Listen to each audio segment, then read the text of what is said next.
Budget आने में अब कुछ ही दिन बचे हैं। आम आदमी से लेकर कॉर्पोरेट इंडिया तक सभी कुछ लोग वित्त मंत्री से कुछ न कुछ चाहते जरूर हैं। डिविडेंड डिस्ट्रीब्यूशन टैक्स एक बड़ा मुद्दा है और इसको लेकर भी इंडस्ट्री की बजट से काफी उम्मीदें हैं।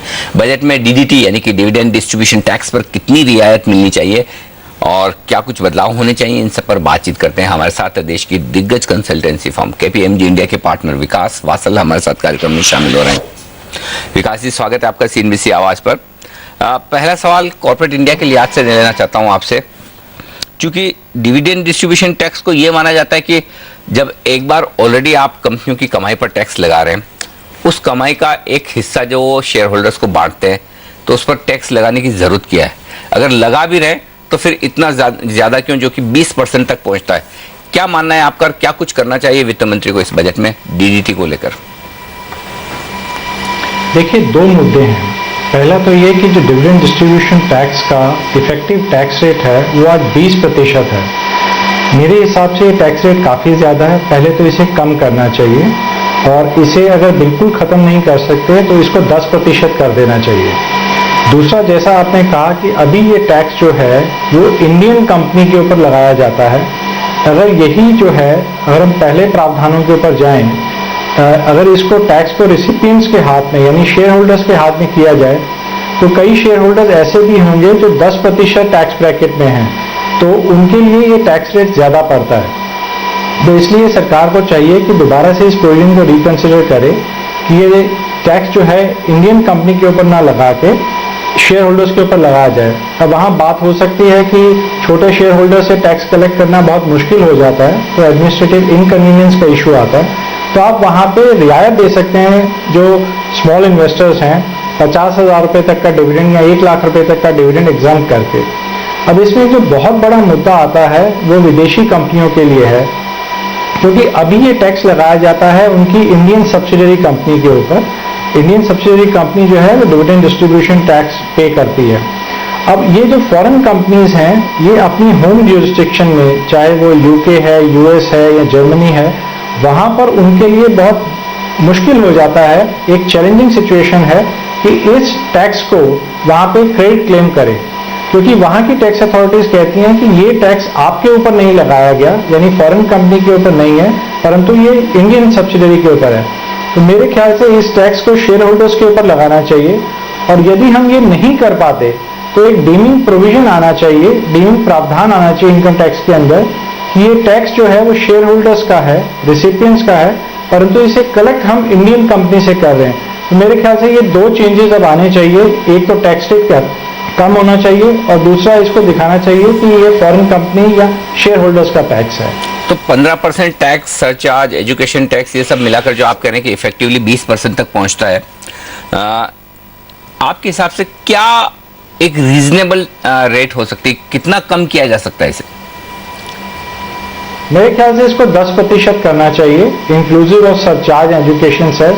वो एक रीजनेबल टैक्स रेट होगा और वो सभी के लिए, चाहे वो इंडिविजुअल्स हैं, वो किसी भी स्लैब रेट में हैं, उनके लिए भी ये ठीक रहेगा, और फॉरेन कंपनीज और जो बाकी डोमेस्टिक कंपनीज हैं उनके लिए भी टैक्स रेट ठीक रहेगा।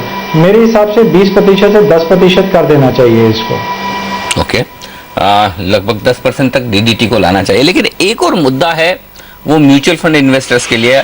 यहाँ पर तो डबल टैक्स की बात होती है, लेकिन उनके लिए तो तिहरी मार पड़ती है। एक और कंपनियां अपनी कमाई जो भी करती है उस पर टैक्स देती हैं, उसमें टैक्स देने के बाद जो इनकम बचती है उसका कुछ हिस्सा वो बांटती है अपने शेयर होल्डर्स में, जो कि म्यूचुअल फंड हो सकते हैं।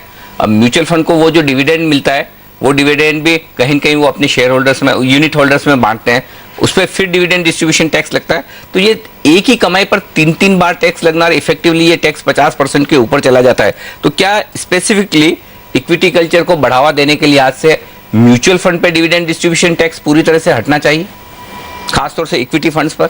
देखिए, जी हाँ, ये डिमांड काफ़ी समय से है कि डिविडेंड डिस्ट्रीब्यूशन टैक्स वहाँ पे हटना चाहिए। इसमें 2-3 चीज़ें हो सकती हैं। एक, आप इसको शेयर होल्डर्स के हाथ में टैक्स करिए, और जहाँ तक बात म्यूचुअल फंड्स की है, वहाँ अल्टीमेट रेसिपिएंट के हाथ में टैक्स करिए, या एटलीस्ट एक ही बार म्यूचुअल फंड के हाथ में टैक्स करिए। अभी क्या है, कई लेयर्स हैं जिसके अंदर ये टैक्सेबिलिटी होती है। और दूसरा, जैसा मैंने पहले कहा कि डिविडेंड डिस्ट्रीब्यूशन टैक्स का रेट जरूर कम होना चाहिए। अभी ये काफ़ी ज़्यादा टैक्स रेट है। और मेरे ख्याल से कुछ रियायत अब इंडिविजुअल्स को भी मिलनी चाहिए जो स्टॉक मार्केट या म्यूचुअल फंड में इन्वेस्ट कर रहे हैं। पहले भी हमारे टैक्स प्रोविजन में कुछ रियायतें आई हैं, परंतु अभी डिमांड है कि उनको और कुछ रियायतें और कुछ बोल्ड मूव किया जाना चाहिए ताकि स्मॉल इन्वेस्टर्स भी स्टॉक मार्केट और म्यूचुअल फंड कंसिडर कर सकें।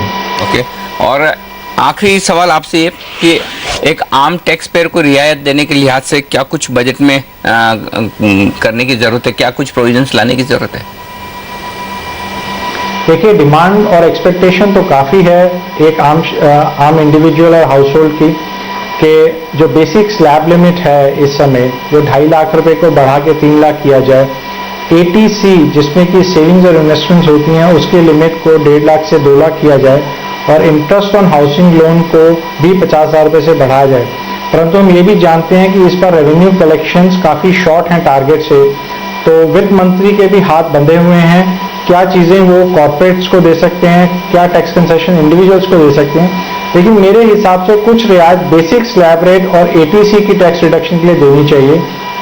और एक और बात मैं कहना चाहूँगा कि चूंकि इस समय इंफ्रास्ट्रक्चर के ऊपर काफ़ी रुझान है और उसके लिए काफ़ी फंड्स चाहिए, तो एक स्पेशल प्रावधान ला सकते हैं जिसके अंदर 30,000 से 50,000 रुपये का टैक्स रिडक्शन की बात कर सकते हैं लॉन्ग टर्म इंफ्रास्ट्रक्चर बॉन्ड्स के लिए। इससे इंडिविजुअल्स को भी रियायत मिलेगी टैक्स से थोड़ी, और काफ़ी फंड्स जो हैं गवर्नमेंट और गवर्नमेंट बॉडीज को मिल जाएंगे लॉन्ग टर्म इंफ्रास्ट्रक्चर डेवलपमेंट के लिए। मेरे हिसाब से ये भी होना चाहिए इस बार। ओके, तो ये डिमांड आती हुई यहाँ पर इस बजट से। बहुत बहुत शुक्रिया वासिल साहब हमारे लिए वक्त निकाल कर इन तमाम मुद्दों पर अपनी राय देने के लिए। लेंगे एक ब्रेक और ब्रेक के बाद राकेश बंसल हमारे साथ है, उनकी पसंद के फायदा कारोबार की टॉप ट्रेडिंग पिक्स और आज का ऑप्शन इस ब्रेक के बाद।